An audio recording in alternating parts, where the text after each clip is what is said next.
Bana, hakuna hata wateja wa kununua vitu zenyewe. Nakuja kwa soko na panga, miwa, sijui Bible. Hakuna wateja kabisa. Karibu customer. Unaenda nani? Nauza miwa, nauza Bible, nauza ndizi hapa hivi. Utaenda na gani? Kuna sweta hapa bei rahisi.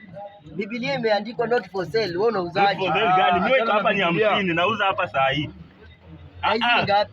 Hii shilingi 10, hii ingine shilingi 10. Tueni pesa muende nao. Ngoja kwanza tuonje. Kuonja gani? Unaonja kama unapeana pesa kwanza.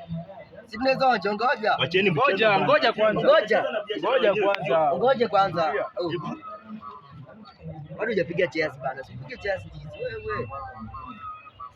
Hivi ndio mnakuja kufanya kwa biashara wenyewe. Sasa tueni pesa, nataka pesa. Acheni mchezo bana, niteni pesa. Wewe.